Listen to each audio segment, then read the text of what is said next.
Hello everyone, Phoenix Knight here. Welcome to the channel, and welcome to a new playthrough on the channel. We're headed back to the World War II Pacific as we continue our background playthrough of MAG-23 Guadalcanal from Historic Wings. We've played this quite a few times on the channel, but those have been always single days of missions. I initially wanted to try a test today where I ran multiple days in a mission, I ran multiple days in a video. But I've got a couple other videos. I've got at least 2 more videos that I want to shoot today, possibly 3. So I don't think we're going to squeeze in multiple days. I think we're going to stick to this as being a one-day playthrough. So I'm going to table the idea of multiple missions in one video for the time being. But we are coming back to our playthrough in the Pacific. So we're all set here. I was also thinking about going into an actual campaign on the calendar, but there's another project I'm thinking about doing. I'll talk about that a little bit more during Pina with Phoenix later tonight, but if I go ahead with that other project, I may have a hard time doing what I was thinking about around this game in terms of putting the actual campaign on the channel through the actual calendar. So basically doing a side playthrough of the actual campaign. But we'll think about that a little bit more as content later on down the road. Anyway, I think we're all set over here, so let's move over to the main game area and check everything out over there. It's rare that you see me have a map set up already, but we are starting week 2 on August 28th to September 3rd, 1942. And as you can see in the notes section here, August 28th actually starts with a sea mission for escorted transports, which is what I've got set up here with the 4 destroyers. Because somebody decided to actually be smart for once and read the mission that he's got coming up. So normally we'll roll through the entire progress of that, but this time we actually decided to read through some of the notes and make sure that everything was ready to go. So first mission is all set. With that, let's jump into this playthrough and see how we get on.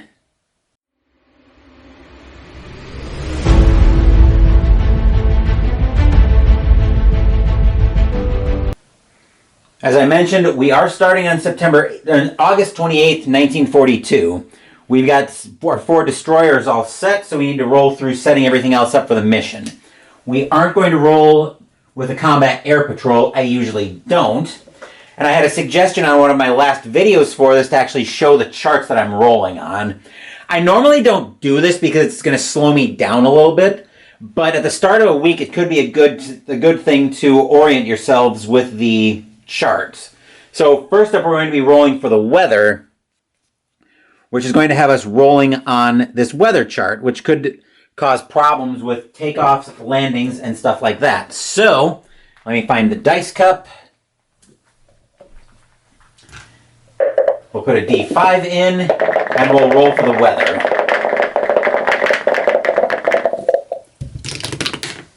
A 6 means we've got clear weather, which means we're probably going to go ahead and fly this one.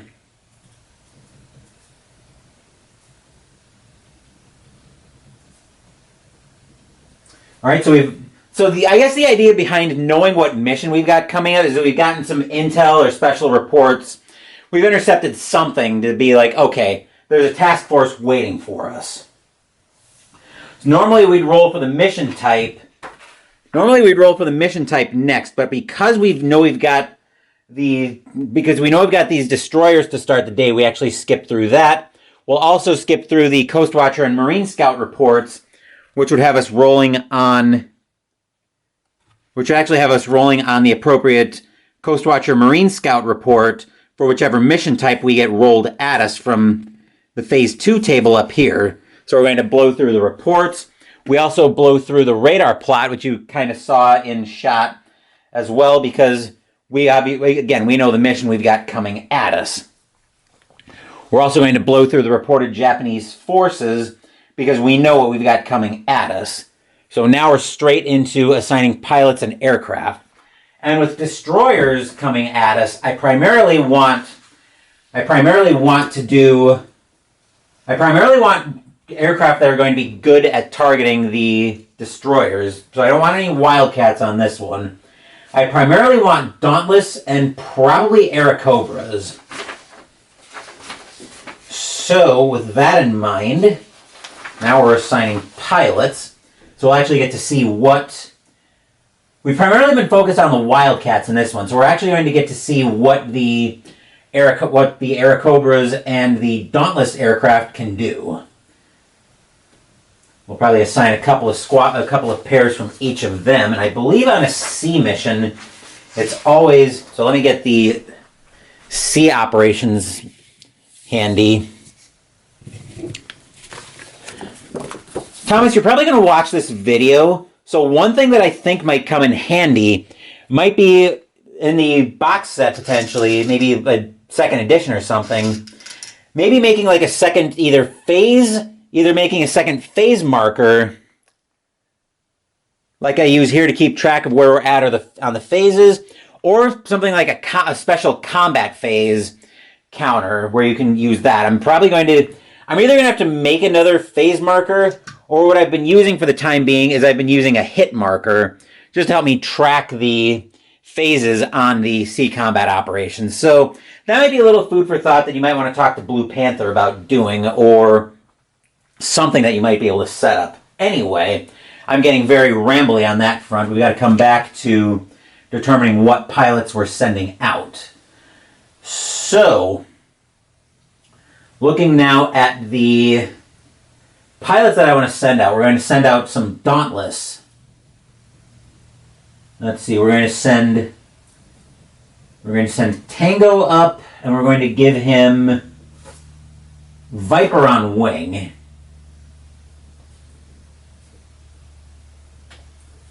Okay, we never established how much fuel it costs for sea missions. Like I said, I believe it's just going to be...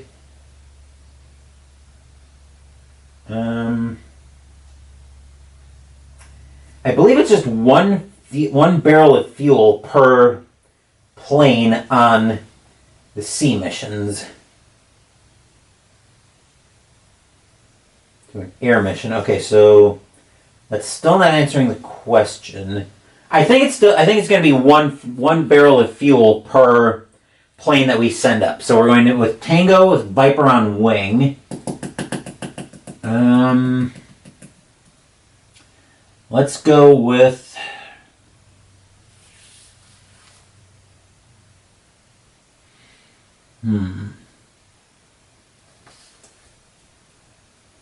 Let's see. I want to do at least 2 pairs of each so I can see what all they can do. Let's see. So from the Dauntless from the Enterprise, we'll send up CO Waters. And we'll put Rain on his wing. Let's see. Then we're going to give them. And we'll put FL. We'll put Flight Leader Sage with Cactus on wing. Alright, so that's Dauntless. Now I want to put some Airacobras in the air as well. So let's see what I want to do here. I thought we had some...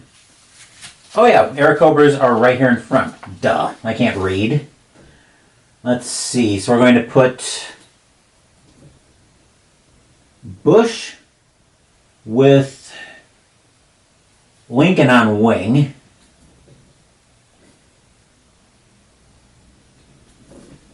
For some reason, I thought I had more Airacobras than just... Oh, I do, because I'm an idiot. We've got another group here. Ready to go. So I'm going to put... Let's put Lieutenant Lightning, and I'll give him RJL on wing. And I think that's it that we're going to do. So this is going to cost us 10 fuel. Because we're marking off 1 per because we're marking off 1 per plane, and holy cow, I can't believe my battery's already that depleted. So I'm going to change my battery while I make my next set of notes on getting ready for takeoffs. Now we're all set to roll for takeoffs. So, hold on. What do we have for... Okay, so we are starting into the flight ops stage, which means on takeoffs, once it decides to focus, we're going to be rolling on this table. We'll come back to this table when we land as well, so you can see what kind of results we're looking at there. So, first up, we're going to roll... What did I do with the lid for the cup? Here we are. So first up, we're going to roll for Tango's takeoff. In one of our Dauntless craft, we need at least a 7 to get up, but we've got a +2 weather modifier for clear weather. That's a 10 plus 2 is 12. Tango is off the ground.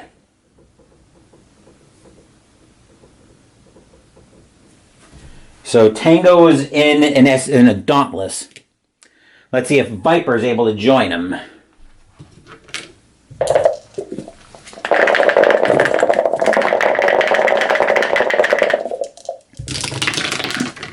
(11 plus 2 is 13. Viper's off the ground. Which means they'll form up. And we've got to mark that we've got our CO. That we've got a CO once we find it. Here we are. We've got a CO in that unit. So that unit will get an extra die on modifier. Waters, I believe, is also a CO. Let me just double check that. He is. So now we're going to see if Waters gets off the ground.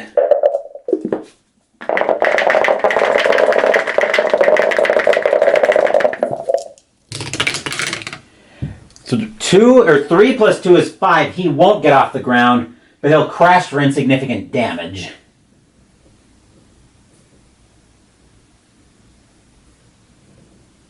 We have to roll for an injury. 1 to 3, it's a light wound. 4 to 6, he walks away without a scratch. 2 is going to be a light wound, which means now we roll a d6 to see how long he's out for. He will be out for 5 days. Yowza. I forgot to note everybody over here. Alright, so out for that. Alright, let me just make a quick note here. C. Sage is also C. And Cactus C. Alright, and I believe it was Lightning and RJL. And then where was my squadron of... Oh, right, the P400s. We had more than that. Oh, right. No. Oh, yeah, right here. Tango, Viper,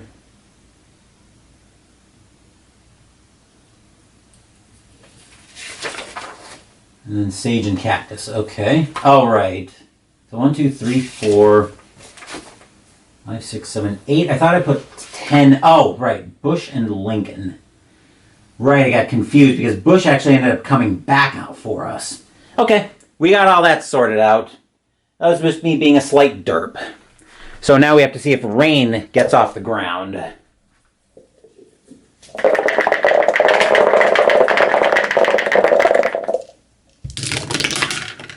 Four plus 2 is 6. He doesn't get off the ground. Well, he's going to skid off. He'll miss the first task box, but he'll join us in task box 2.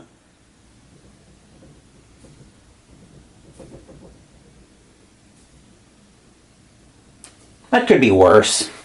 So we'll put that element off to the side. Now we have to see if Sage gets off the ground.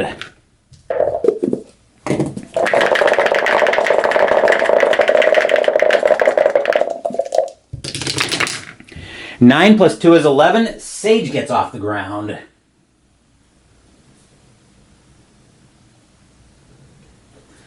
Sage is one of the... Is he a CO or... Oh, he's a flight leader. So we'll actually bring Sage in.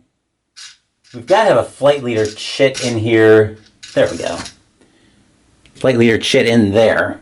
Now we'll see if Cactus gets off the ground.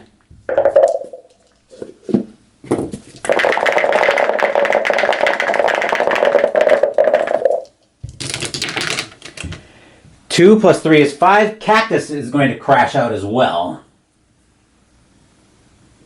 This may be a short mission the way things are going. But once again, we have to roll to see if he has any kind of injury. Cactus will walk away without a scratch.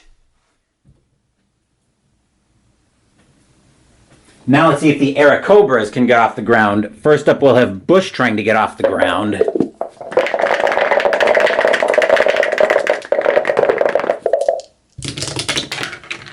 That's a 2, or a 4 plus 2 is 6. Bush will skid off, but he'll join us in flight in box 2. Delightful. Now how about Lincoln? Henderson Field continues to be our biggest enemy, I think, in this playthrough of Guadalcanal. 11 plus 2 is 13. Lincoln's off the ground.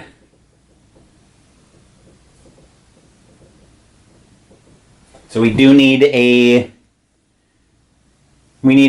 element of Airacobra now. We'll put singles of each off to the side because they're going to be joining us later. How about Lightning getting off the ground?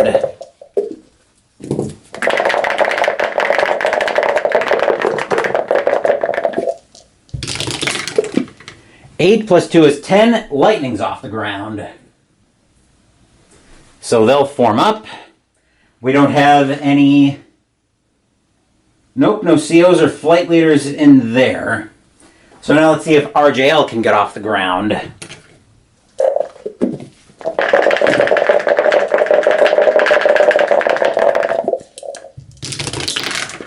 That's an 8 plus 2 is 10. RJL's off the ground.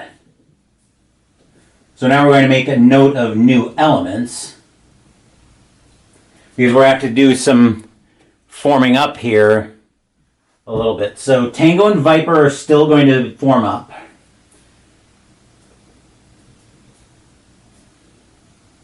They were planned, so they're still going to form up. Let's see. Rain. Okay, Sage. Sage is going to be alone for now. He'll pick up Rain on wing in task box 2.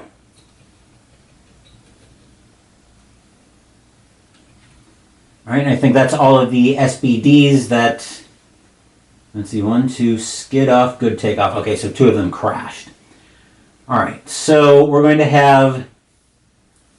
And that's an element of SB... That's 2 elements of SBDs taken care of.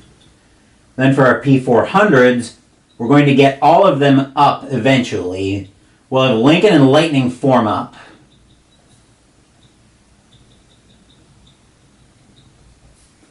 Lincoln and Lightning on wing. And RJL will be alone in task box 1. But Bush will join us in task box 2. Unfortunately, no kinds of bonuses for flight leaders or any of that there. So we're through takeoffs. We knew we had the final Japanese force. And then we go into our sea mission. So we start off with the escorted transports, and I believe we worked through those from top to bottom, right?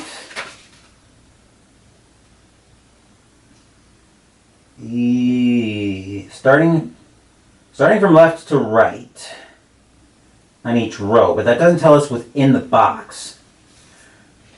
Well, I know in the... There's both transport ships and destroyers. Alright, so our first order of business is going to be moving into the destroyers, so they will get to attack.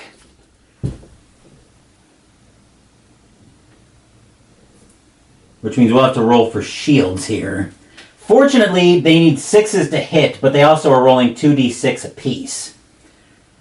So we'll set that up in...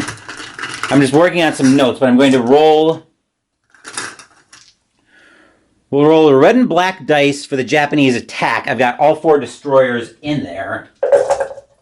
And then we're going to roll we're going to roll defense for us. The Airacobras defend on a 1.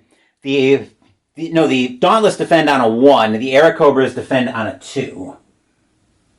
So SBD defend.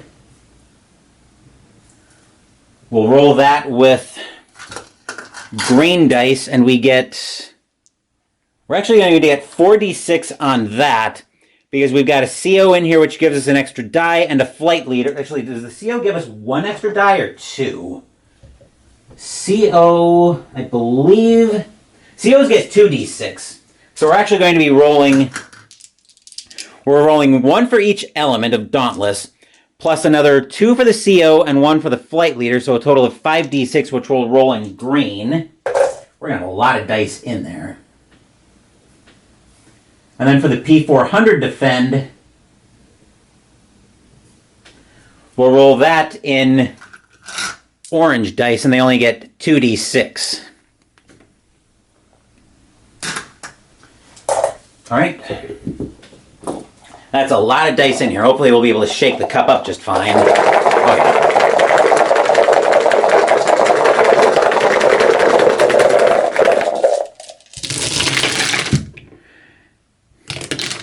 All right, so for a mercy, we don't roll any hits, I don't think, on the... Nope, no hits from the Japanese attack.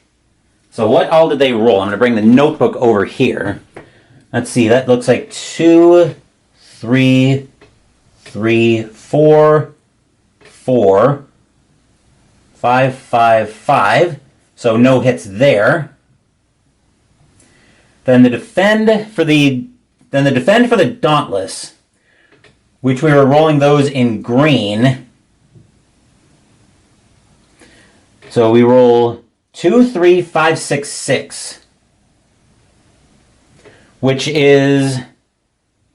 was no hits or no defends. So we're going to be rolling their attacks coming up next.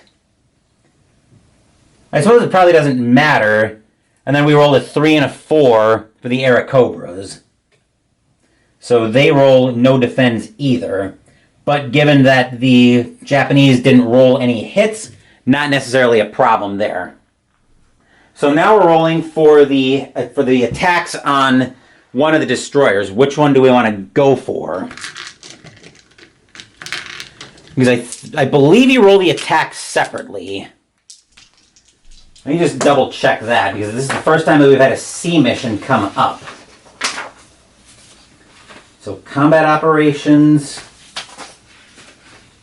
Let's see, where is... So we rolled anti-air. We don't have any dogfights that we have to worry about here. So now we do bombing. Bombing is only a thing for the... Actually, we have bombing everywhere. Then we're going to have strafing runs from the... Then we're going to have the Airacobras strafing twice, potentially. I believe strafing is last. Yes, strafing is last. So bombing, which everybody will get to roll on this. So we'll have the... So it'll be the... Right, we'll have the Dauntless. They'll roll in green again. And then we'll have the Airacobras will roll in orange again, and they'll get the same dice that they had before. So we'll take all of these out.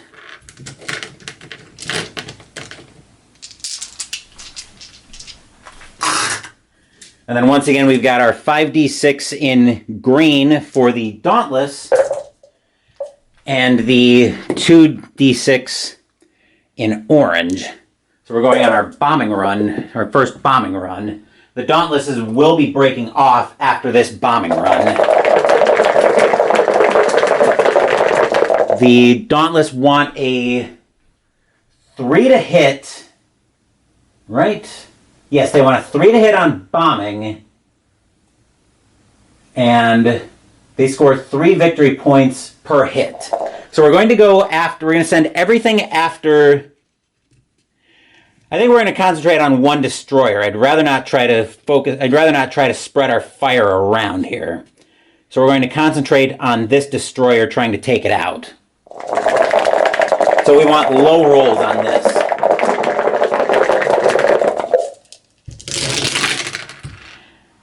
Well, looks like the Dauntless are going to pick up a couple hits. So that's a 1, 2, that's 1, 2, 4, 5, 6. For the Dauntless, and then the Airacobras on a 4 and a 5.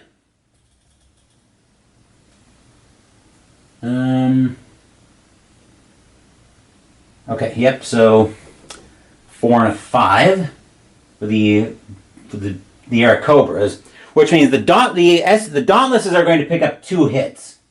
So that'll be 6 US VPs. Now we have to figure out who scores the hits.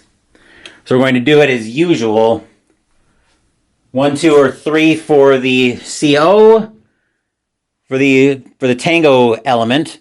4, 5, 6 for the Flight Leader element, which was Waters and... Oh no, Sage is alone on this one. Rain is going to join him later. So Sage is going to pick... Well, Sage will pick up the hits on a 4, 5, or 6. Alright, so let's see what happens. So let's roll each hit one at a time, actually. We'll use green to determine who gets the hit, to determine which element gets the hit. And in case this die is a 1, 2, or 3, the orange will determine who in the element gets the hit. So 1 to 4, if the green is 1, would be Tango. 5 or 6, it would be Viper.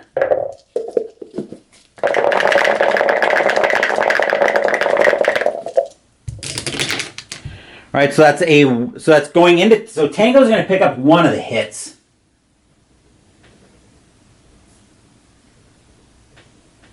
And for the second hit,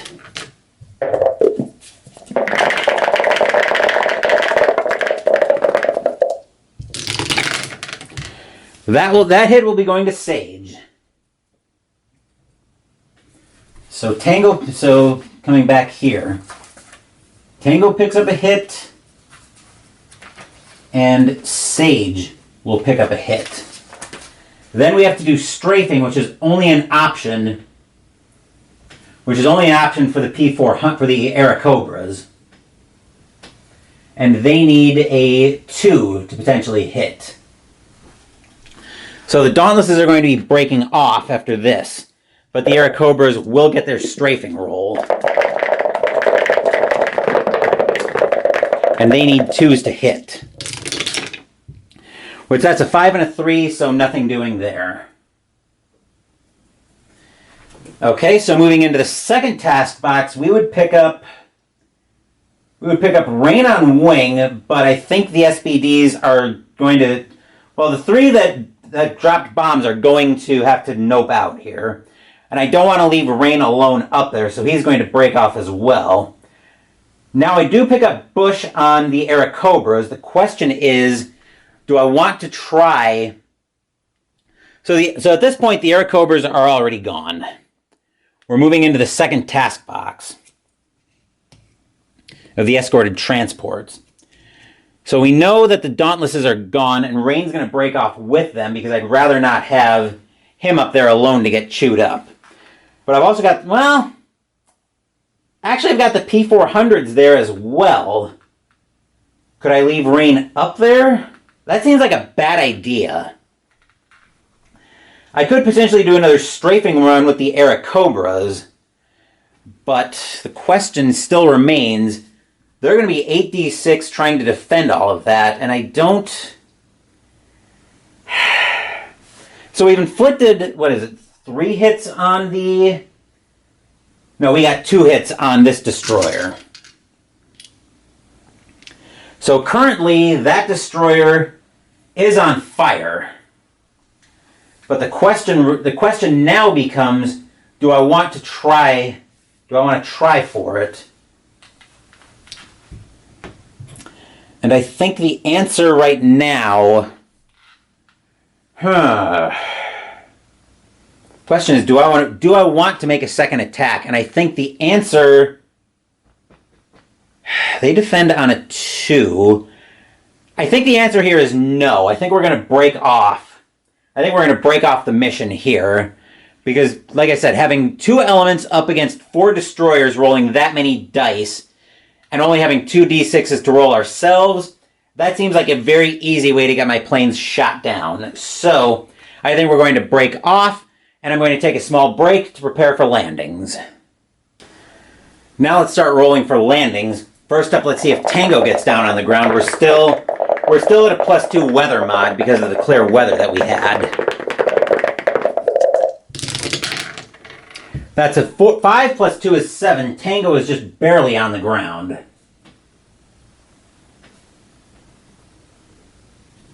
Help if I could spell. So now, as I mentioned earlier, we're back to the landing table checking for accidents. Next up is Viper. Tango just had a good landing.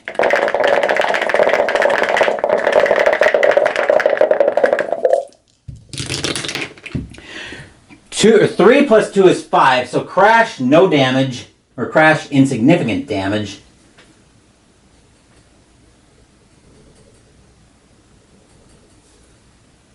Let's see if Viper has any problems. We want to see a high roll here, and he walks away without a scratch. How about Sage?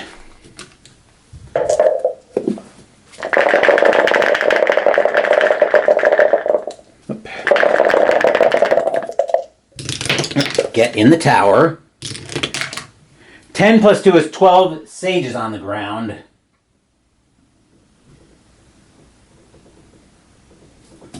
Rain.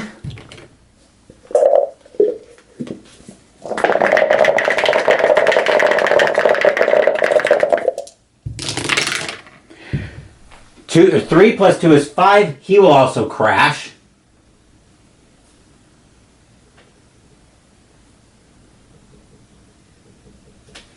As Henderson Field continues to be our biggest adversary today in this mission, in this playthrough. And he's got a light wound. He'll be out for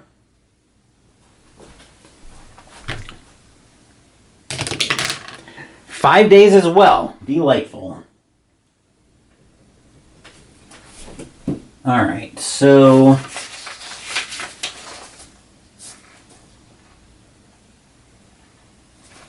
okay, next up is Lincoln as he's trying to put the Airacobras down. He's trying to put his Airacobra down.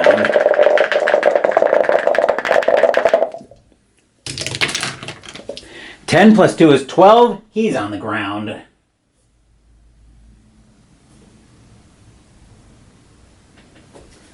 Lightning.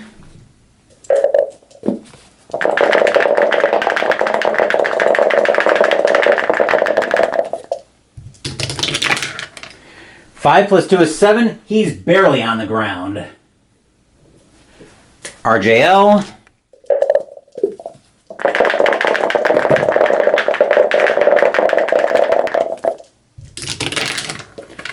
6 + 2 is 8. Also on the ground. And last up for this mission, Bush.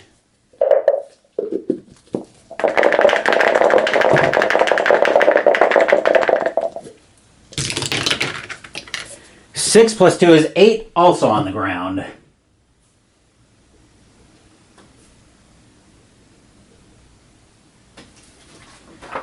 Now we need to see if we have an additional mission charged to us.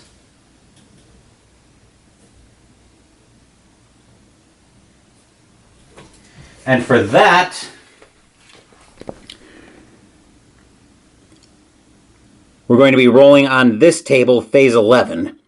On a 1 to 2, we have an additional mission. I'm hoping for a 3 to 6, because that means we'll be able to make this a nice short video, especially with at least 2 more that I want to film today. That's a 4, so wish granted, no mission, no additional mission. So now we move into disease and infections. So now we're going to be rolling on, rather than show you guys each table individually, I'm going to show you the tables once so we know what table we're rolling on.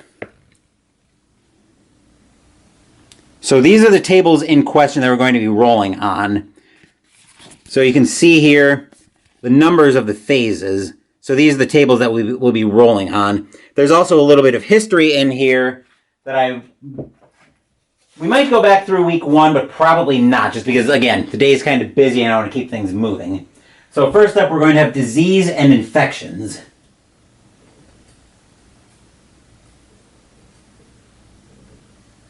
Hopefully we get a high roll out of this so we don't have any pilots that we have to worry about.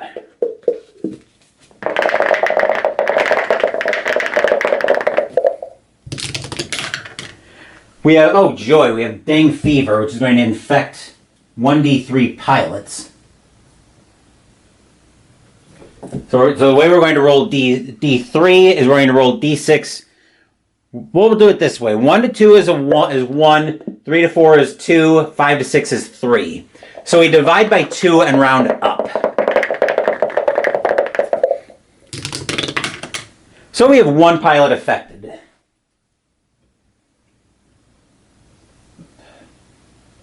And I never did figure out how I was going to do random pilot selection.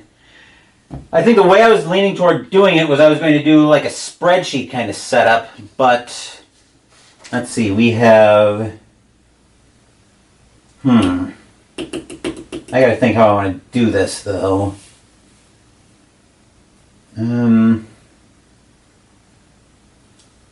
Let's see, 31, 45, and 11 is 56. All right, we're going to roll the way we're going to do this is we're going to do a D100 roll. Actually, I got to get some D100s for that, so opening closet door.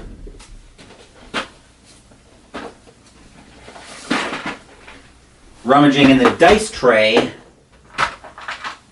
Perfect. So we've got 1 to 56.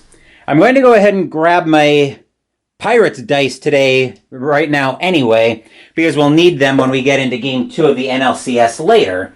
I know we're talking about Guadalcanal, weird to be thinking about baseball, but that is going to be the next video on the channel after this one. So on a 1 to 50, so we're going to check on a 1 to 56 for the pilot that's infected.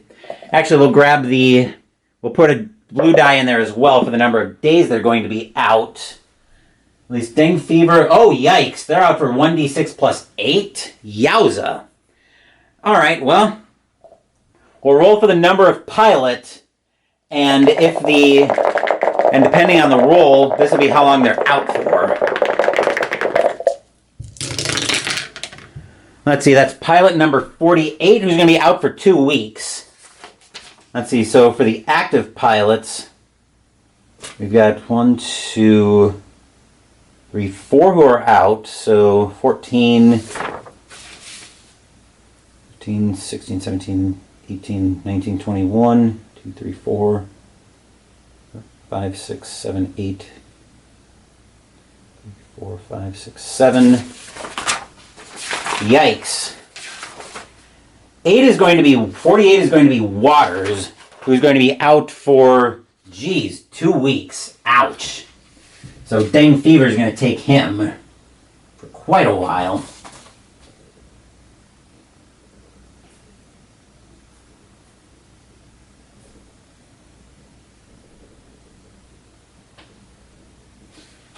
All right, so 1, 2, 3, 4, 5, 6, 7, 8, 9, 10, 11, 12, 13, 14. So yikes, he got sick with dengue fever right away. Brutal. All right, next up we've got to check for Pistol Pete artillery.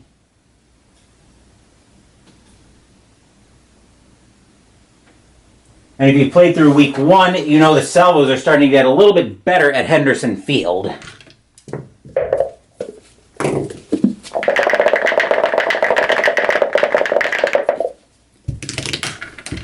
A 2 is probably going to be good enough for 3 more hits. No, actually 6 salvos, but 1 hit. So now we'll be rolling on... So now we're rolling on the hits resolution table. I'm hoping for a high roll, a 5 or a 6. But let's see what happens when we resolve that hit.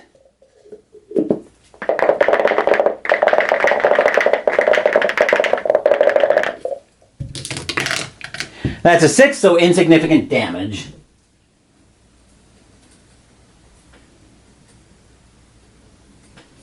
All right, next up we have Washing Machine Charlie.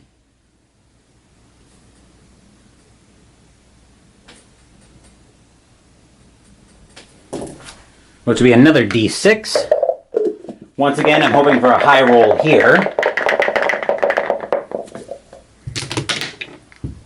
5 will do nicely.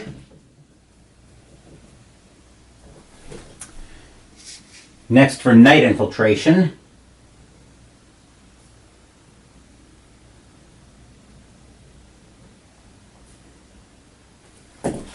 Once again, hoping for another high roll here.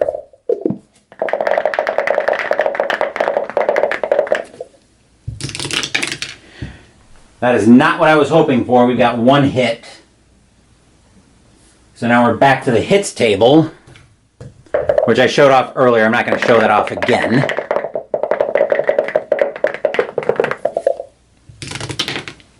Three is 1 aircraft destroyed. Oh, joy.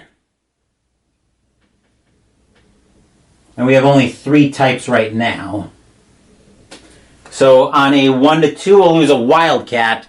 3 to 4, we'll lose a Dauntless. 5 to 6, we'll lose an Airacobra.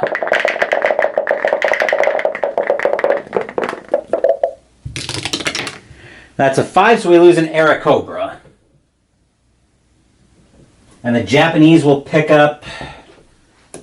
How many victory points do they pick up if we go undestroyed? I believe it's 3 victory points per destroyed... That can't be right. 3 victory points per destroyed aircraft if the Japanese pick one off. That can't be.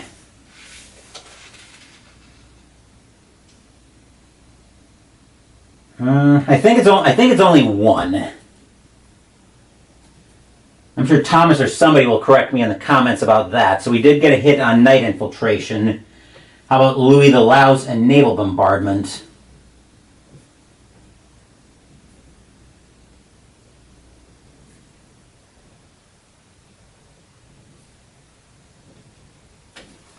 That'll be another D6 roll. So that's where we're at.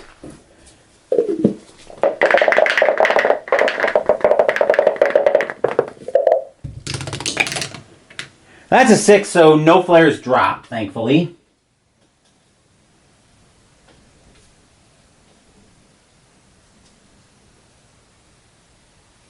And do we have a random event? So now we're rolling on the random event table. Roll 1d6, 1 to 2 for a random event, and then 3 to 6 is no random event. So the way we're going to roll this is I'm going to roll a blue d6 to see if we have a random event, and then I've got 2 orange d6 in here as well, so that if we do get a random event, we can pull that out in one shot.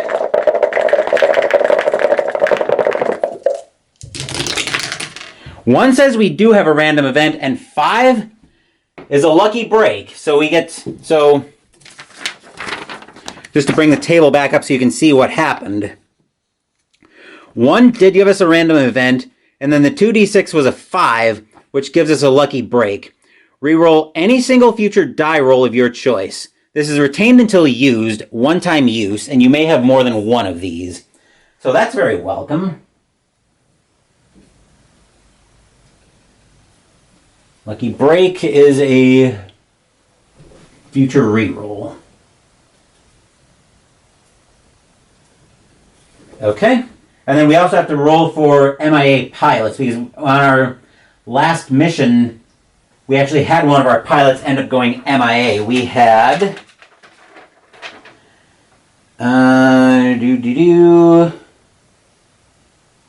We have a reptile or... Okay, we had...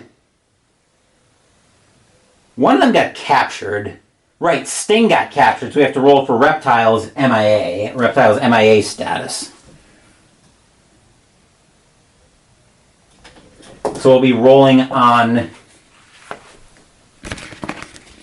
So we'll be rolling on this table for phase 17. Where did Reptile go missing? I think we were over... Were we over land when he went missing?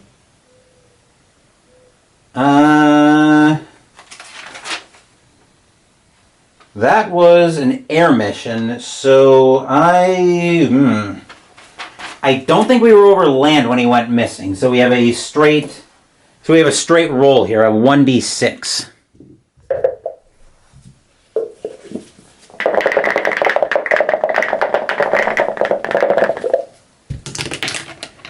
That's a 2, so Reptile is still MIA.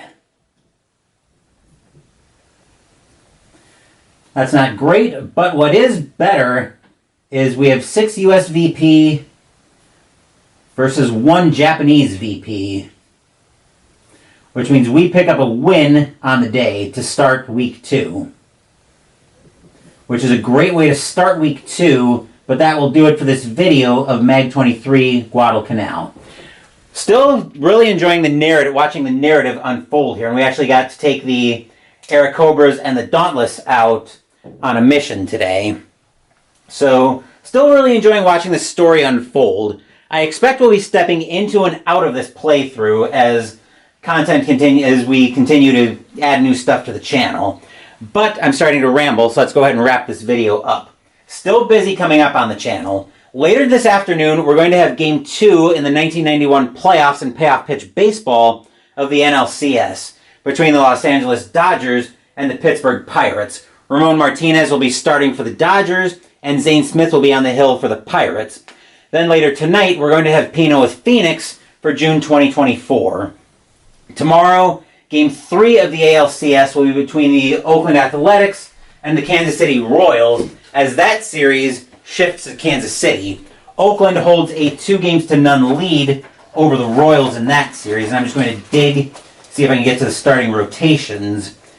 We will have Mike Boddicker going for the Royals, and Mike Moore will be going for the Athletics in Game 3.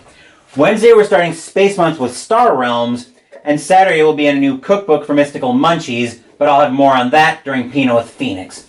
As for next week, we're staying with the Wargame focus, but we're moving into space for Game 6 on my TAC-UP Wargaming list as we play Space Empires 4X from GMT Games. Thank you for watching the video. Please give the video a thumbs up and subscribe to the channel. Be sure to turn on notifications so you get my content. Be well, stay safe, take care of yourselves and your loved ones, and I'll be back with more videos in the future. Until then, take care everyone.